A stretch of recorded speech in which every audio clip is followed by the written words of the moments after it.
Draftmas Day has arrived. Merry Draftmas, everyone. Here comes Drafty Claus. Here comes Drafty Claus right down Drafty Lane. At ESPN, draft nerd Jeremy Greene has finalized his mock draft, submitted it for the media contest, and what do you got in store for the Carolina Panthers? Man, they've been talking about quarterbacks, they've been talking about offensive linemen, and you got one swing in the first 2 days. There's no team in the league that wants to move down more than Carolina, but I don't think they have the ability. I've thought the quarterback thing was smoke the entire time. If they were able to trade back, I do think that they liked Kenny Pickett. I do think that they liked Sam Howell. I just don't see a trade developing. So at 6, you sit here, you bulk up the offensive line a little further. There are 3 really good tackles in this draft, and they very well may have their shot at whichever one they want. At number 6 overall, it's a little bit of a surprise to me. Ekwonu. Bit of a fall for him, offensive tackle out in NC State. Well, I mean, this was a guy we talked about going 1 for a long time. Yep. He is the safest player in this draft because worst case scenario, you're drafting a 10-time Pro Bowler at guard.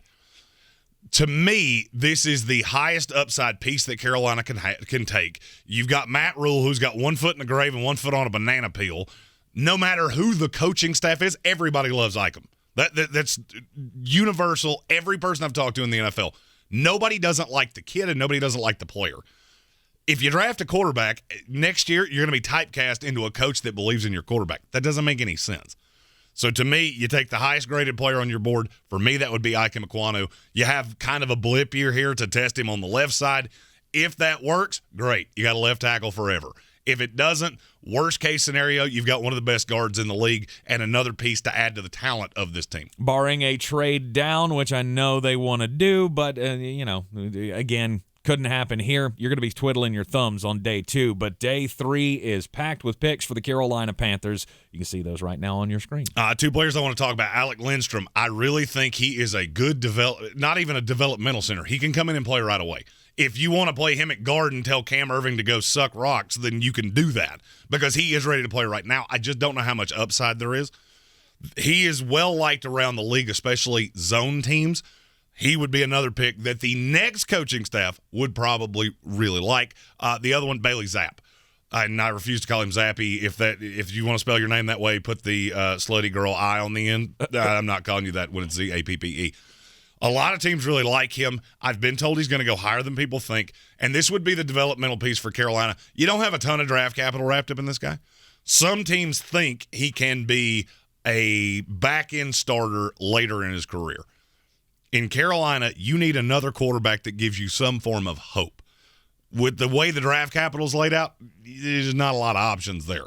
Bailey Zappe, to me, make the best of a bad situation. If Darnold's better than every quarterback in this draft, to me. If things go off the rails, come around week 10, Bailey Zappe could slide in, gives you a 7-week trial of him, much like the Houston Texans did last year with Davis Mills. Who knows? Maybe you hit something. Maybe you don't have to take a quarterback next year. Maybe you have a guy that coaches would believe in. For the 3rd year in a row, we will be covering every pick of the NFL Draft live here on YouTube.